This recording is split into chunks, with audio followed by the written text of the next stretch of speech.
kiss for you.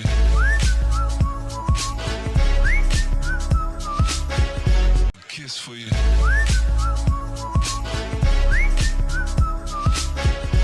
Kiss for you. आइए अब सीखते हैं किसी भी फाइल में कॉलम्स इंसर्ट करना। कॉलम्स इंसर्ट करने के लिए पेज लेआउट टैब के पेज सेटअप ब्लॉक में आपको कॉलम्स नाम से ऑप्शन मिलता है। इसमें जब आप जाकर के क्लिक करेंगे तो ये देखिए आपको अलग अलग तरह के ऑप्शन मिलते हैं। आप 1 column, 2 columns, 3 columns, left column, right column, या तो आप यहाँ से चुन लीजिए, या मोर कॉलम्स पे जब आप क्लिक करेंगे तो ये आपको इस तरह का पूरा सेट मिल जाएगा। मान लीजिए आपको 3 कॉलम्स चाहिए, आपने 3 कॉलम्स चूज़ किया, इसमें आपका जो भी टेक्स्ट है वो 3 कॉलम्स में लिखाएगा।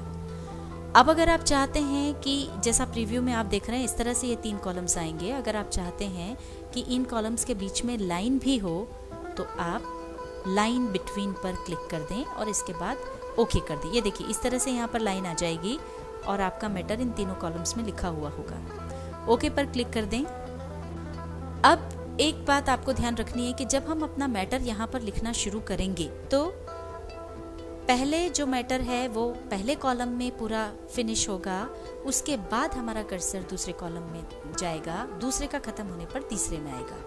पर अगर आप एक साथ तीनों कॉलम्स में मैटर लिखना चाहते हैं, मान लीजिए हम वर्ब के फॉर्म्स लिखना चाहते हैं और वर्ब के 3 फॉर्म्स हमें लिखना है, यानी हम 3 कॉलम्स में एक साथ मैटर को चलाना चाहते हैं, इसके लिए आपको कॉलम्स को ब्रेक करना होगा। उसके लिए यहाँ पर हमको ऑप्शन मिलता है insert page and section breaks. यहाँ पर जाकर के आप को कॉलम ब्रेक करने के लिए ऑप्शन मिलता है, उसको आप सिलेक्ट कर लीजिए। ये देखिए आपका ये कॉलम ब्रेक हो गया, पर ये अभी एक बार हुआ है। हमें 3 कॉलम्स चाहिए, यानी हमको 2 बार कॉलम को ब्रेक करना होगा, इसलिए एक बार फिर वहाँ पर जाकर के क्लिक कीजिए, कॉलम पर जाकर के क्लिक कर दीजिए। ये देखिए अब एक बार और ब्रेक हो गया। अब आपके पास 1 कॉलम, 2 कॉलम और 3 कॉलम्स, ये 3 कॉलम्स आ गए।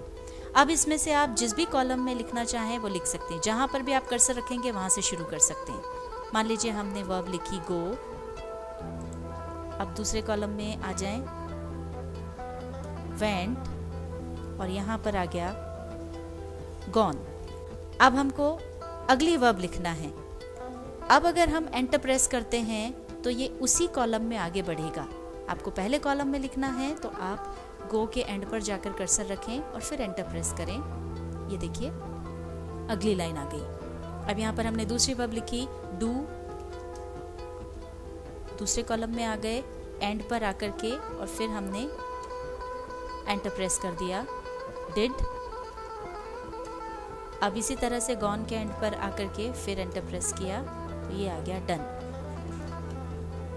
इस तरह से आप अपने तीनों कॉलम्स में एक साथ मैटर लिख सकते हैं।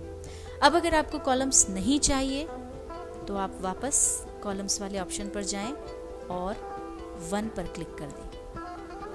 कॉलम तो एक हो गया, पर इसमें यह भी ध्यान रखना है कि जो दूसरे कॉलम्स में आपका मैटर था वो अलग अलग पेजेस पे चला गया है। जो दूसरे कॉलम का मैटर था वो दूसरे पेज पर आ गया है, तीसरे कॉलम का मैटर तीसरे पेज पर आ गया है।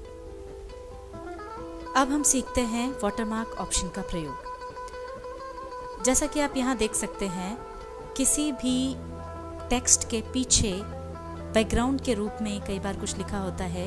यूजुअली वो या तो जो भी टेक्स्ट लिखा हुआ है उससे जुड़ा हुआ या जिस भी कंपनी का वो है उसका लोगो या उसका कोई पर्टिकुलर मार्क होता है जिसको कि हम वाटरमार्क की तरह यूज़ कर सकते हैं। या फिर अगर आपको कुछ और भी लिखना है, कॉन्फिडेंशियल हो या कुछ और लिखना है, तो आप उसे वाटरमार्क की तरह अगर यूज़ करना चाहते हैं टेक्स्ट के पीछे तो आप वाटरमार्क पर जा कर के यहाँ पर क्लिक करें।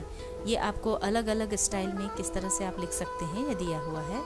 मान लीजिए आपने ये यूज़ किया तो ये आपको ये यहाँ पर लिखा हुआ नज़र आएगा। ये तो वो वाटरमार्क था जो कि हमको यहाँ मिला। अगर आप अपना खुद का कुछ वाटरमार्क देना चाहते हैं, खुद का कुछ लिखा हुआ अगर आपको इसके पीछे देना है, मान लीजिए इस टेक्स्ट के पीछे हम ज्ञान यज्ञ डालना चाहते हैं, तो हम वाटरमार्क पर जाएंगे।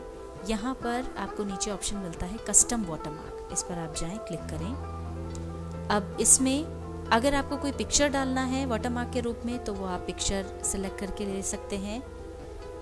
अगर आपको कोई टेक्स्ट डालना है तो यहाँ पर जो भी लिखा हुआ आप टेक्स्ट चाहते हैं वो लिख दें। मान लीजिए हमने लिखा ज्ञान यज्ञ। फॉन्ट आपको चेंज करना हो तो फॉन्ट आप इसका चेंज भी कर सकते हैं। कलर आपको जो चाहिए वो यहाँ से आप कलर ले सकते हैं। जिस भी कलर में आप उस वाटरमार्क को चाहते हैं वो कलर आपको मिल जाएगा। मान लीजिए हमने ये कलर चूज़ किया। अब इसको आप ओके कर दें। ये देखिए, ये यहाँ पर ज्ञान यज्ञ लिखा हुआ आ गया है। इसके ऊपर पूरा आपका टेक्स्ट रहेगा और ये पीछे से इस तरह से बैकग्राउंड में दिखेगा।